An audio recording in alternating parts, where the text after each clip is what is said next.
everybody, Dan Illman and Mike Beer, taking a look at the DRF race of the day for Wednesday, December the 4th. It's race number 8 at Tampa Bay Downs.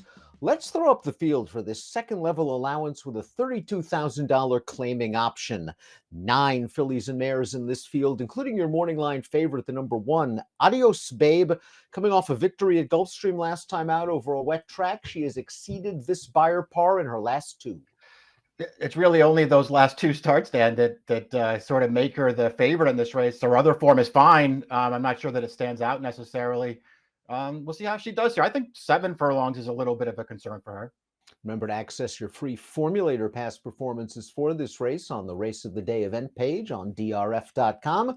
Take a peek, handicap along with us as we take a look at our Timeform US pace projector. This is where Timeform US projects the field after the opening quarter mile. The number 5, Yellow Feathers, has shown some speed. She's dropping out of a stakes race, as is the number 4, Brookmesa.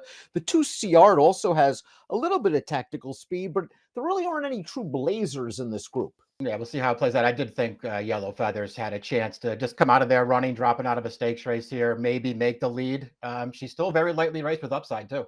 If the pace is fast, keep an eye on the number 7, Sweet Laura. She has the fastest Timeform US late pace rating, and all she's done is win 7 of her last 8 starts. But we will kick things off with our morning line favorite, Adios Babe. Let's watch the most recent effort at Gulfstream, going 3/4 over a sloppy track. I thought she broke pretty well in this race, was out sprinted early, made a 4-wide bid on the turn, and goes on to win as a pretty easy winner. Yeah, it wins easily here. She does like a wet track, so that's something that's worth pointing out. Listen, they claimed her back at the end of July. She's really improved in her first 2 starts. A different trainer here. I don't think that makes a big difference, Dan. My main concerns with her were, she's going to be a short price in here. And the first start off the claim, I know that she got a figure for it. I just didn't love that performance. I thought she ran fine in there. I thought she had every chance to win, by the way, over a horse who was drifting out very badly through the stretch and giving her every chance. And she just didn't finish that strongly over 7 furlongs, which I'm worried about. If you believe in the horse for course angle at Tampa Bay Downs, how about the 2, Ciard, who won 3 times over the Tampa Bay surface here last year and is now back after campaigning over the summer and the fall at Delaware Park. Even performance last time out. That Delaware track can be speed favoring. She does have tactical speed. She needs a little bit of a Beyer boost. Yeah, that's how I looked at her too. I mean, I'm not much of a horse for course guy, but I guess you could look at her and say she really does run her best races here at Tampa, and so maybe that gives her some kind of a chance here. Turf to dirt for the 3, Summer's Comin, and maybe a little route to sprint move would work for her as well. We do generally like horses cutting back to 7/8 of a mile in distance. Her recent dirt form, okay, but she's done her best running certainly on turf and synth. Yeah, I don't really like her dirt form at all. I mean, I guess you could argue maybe that some of them are just against better horses this Dan, so maybe she's just a little bit dirtied up. I didn't like her dirt horses enough to want to bet her in here. Brookmesa, the number 4, was overmatched last time out when trying stakes competition at Laurel Park in the weather vane. The winner of that race is pretty good right now, and Brookmesa was just likely in too tough. Her race 2 starts back at Monmouth, though, points her out because watch the video of that race. Just click on the short comment in your daily racing form free formulator past performances to watch the full replay. You don't win easier than that. Yeah, I agree with you. I mean, she had also won her prior start at Delaware. Dan, I wasn't, quite as impressed with that one, but she did win easily, switching from turf to dirt and cutting back. She was really impressive in the Monmouth win. I'll give her a pass. Short rest up into a stakes race last time. I'm going to give her a pass for that one. She gets Lasix back on. She's got tactical speed. She still has a little room to improve too. There's a lot to like here. Yellow Feathers finished ahead of Brookmesa last time out in that weather vane, but it was another situation where she was in just a tough situation against a very progressive filly and Irish Maxima. She at least made a little bit of a move on the turn before flattening out, and her prior race was good, albeit against weaker horses at Penn National. Yeah, I mean, if nothing else, you could say she ran better than Brookmesa did in the weather vane last time, and prior to that, she was 2 for 2 on dirt, and they were both really, really easy wins. She has speed. She's got figures that already make her competitive. She's got plenty of room to improve. There's a lot to like here. Lots of minor awards on the page for the 6, Broken Hearts Bay, who ran well without winning at Tampa Bay earlier in her career. Here's her most recent effort at Hawthorne, where she just tracked this odds-on gate-to-wire winner all the way around the track and is simply second best. I sometimes find it very hard to trust the Hawthorne form, but at least she's run well at other places like Prairie Meadows and, of course, as a maiden at Tampa. Yeah, I like that about her too. You just go through. I mean, obviously the wins aren't there, but she's handled several different surfaces. There's nothing to really see here. She's only second best to this heavy favorite, but she runs fine in this race.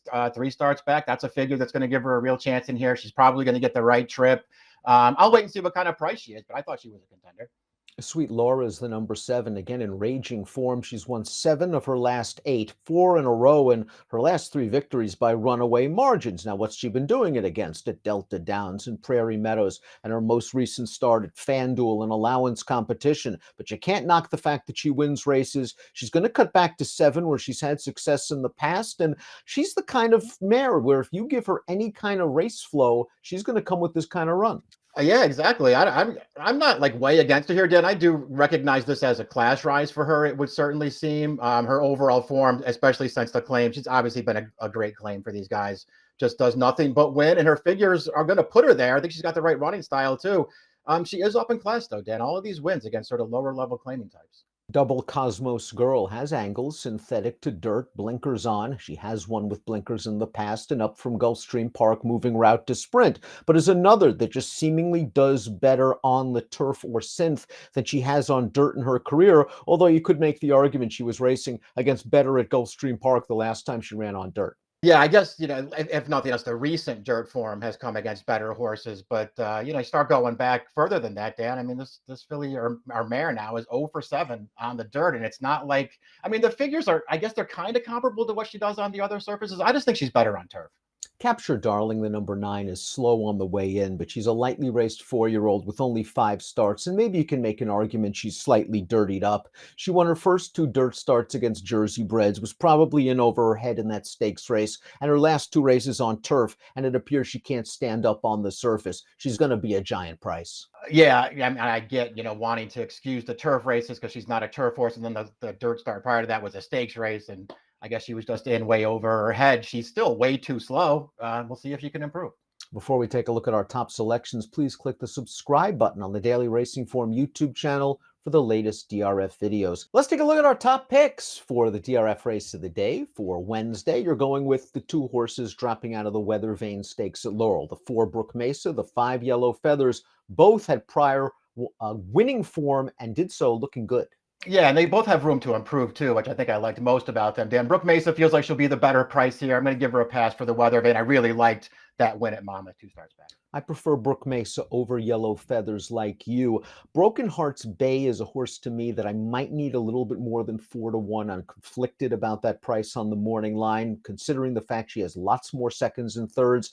But I do think she gets a good trip in this race, coming out of some solid form at Hawthorne. 6-4-1-8 for me, 4-5-6-7 for Mike. Wednesday DRF race of the day. It's at Tampa Bay Downs. Best of luck. Hey, let me give you a hot tip. If you liked the content that you've seen before, click on the like and subscribe button right here. And of course, for more DRF videos like race of the days, stakes previews, click on the videos right here.